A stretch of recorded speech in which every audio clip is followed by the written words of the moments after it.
સુરતના મૈદરપુરા પોલીસ સ્ટેશનમાં બિલ્ડર સાથે 2 કરોડની છેતરપિંડીની ફરિયાદ મામલે આરોપી પક્ષના વકીલે અનેક મુદ્દે ખુલાસા સાથે ઉચ્ચ સ્તરે તપાસ કરી સમગ્ર હકીકત બહાર લાવવા માંગ કરી છે। સુરતમાં વર્ષ 2020માં જુબેર ઘડિયાળી નામના વ્યક્તિએ બિલ્ડર શબીર લોખંડવાલાને 2 કરોડના હીરા ખરીદવા કહ્યું હતું। તે સમયે હીરા વેપારને લઈ કરોડ રૂપિયા બિલ્ડર શબીર લોખંડવાલાએ જુબેર ઘડિયાળીને આપ્યા હતા અને વાત છેતરપિંડી સુધી પહોંચી હતી।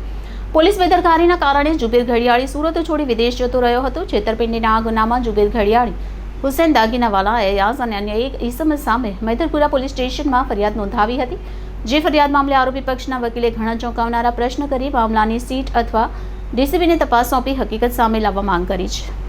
વધુમાં આરોપી પક્ષના વકીલે જણાવતા કહ્યું,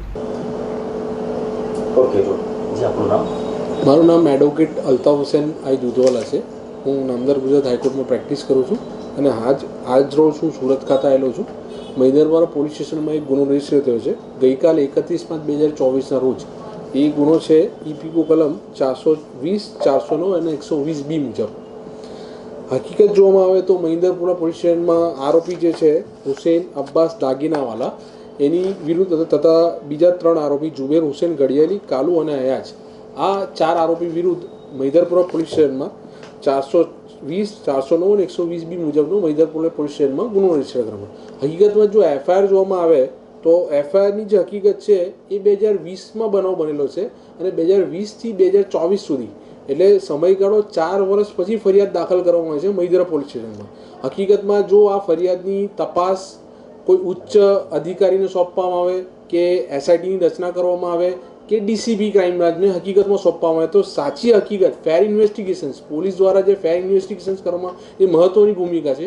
હકીકતમાં જે ફરિયાદમાં દર્શાવેલ છે કે આરોપીએ હીરાનો વેપાર ધંધો, કયા હીરા, કેવા હીરા, કયા પ્રકારના હીરા, એવો કોઈ ઉલ્લેખ આખી ફરિયાદમાં દર્શાવેલો। ત્યારબાદ બીજો સ્ટેપમાં એવું બતાવ્યું કે એક પ્લોટ બતાવવામાં આવે છે અને પ્લોટ ઉપર પૈસા લેવામાં આવે છે। એ કયો પ્લોટ, કોના નામે પ્લોટ, કોઈ રજા ચિઠ્ઠી લીધી હોય, કોઈ એનું બાનાખત કર્યું હોય, સાટાઘાત કર્યું એવું પણ નથી। અને ફરિયાદી બતાવે છે કે 40 લાખ રૂપિયા આ ખાતામાં, મારા પિતાજીના ખાતામાંથી 30 લાખ રૂપિયા, મારા ખાતામાંથી 5 લાખ રૂપિયા અને એક જે વિક્ટીમ બતાવે છે પ્રસન્ન કનૈયાલ રાણા, એના ખાતામાંથી 5 લાખ રૂપિયા।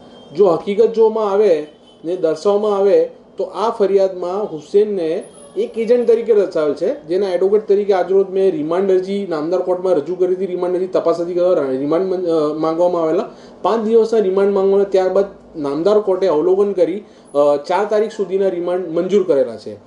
એમાં પણ રિમાન્ડ અરજીમાં પણ નામદાર કોર્ટે સ્વીકારેલ છે, નામદાર કોર્ટ લખેલ છે કે દલાલ તરીકે દર્શાવેલ છે અને દલાલ તરીકે એજન્ટની ભૂમિકા શું, કયા એજન્ટ તરીકે, એનું કોઈ એજન્ટનું સર્ટિફિકેટ લેવામાં નથી લેવામાં આવ્યું।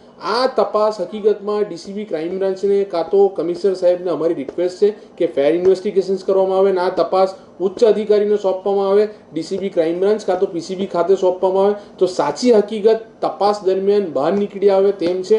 અને હકીકતમાં જોવામાં તો ફરિયાદી દર્શાવે છે કે 40 લાખ રૂપિયા આરટીજીએસથી ટ્રાન્સફર કર્યા છે। એ કઈ બેંકમાંથી ટ્રાન્સફર કરેલા છે એ મહત્ત્વની વસ્તુ છે કે 40 લાખ રૂપિયા જે ટ્રાન્સફર કરેલા છે એવું બતાવે છે કે મહેસાણા અર્બન કોઓપરેટિવ બેંકમાંથી મારા પિતાજીને, એટલે ફરિયાદીના પિતાજીના ખાતામાંથી 30 લાખ રૂપિયા ટ્રાન્સફર કરેલા છે। એ કયા વર્ષમાં 17 જૂન 2021ના રોજ ટ્રાન્સફર કરેલા છે। ત્યારબાદ બીજા જે હાલના ફરિયાદી છે તેના ખાતામાંથી 5 લાખ રૂપિયા ટ્રાન્સફર કરવામાં આવે છે અને બીજા એક જે વિક્ટીમ છે આ ફરિયાદમાં, જે ભોગ બનનાર છે, એ પ્રસન્ન કનૈયાલાલ રાણા ખાતામાંથી 5 લાખ રૂપિયા ટ્રાન્સફર કરવામાં આવે છે।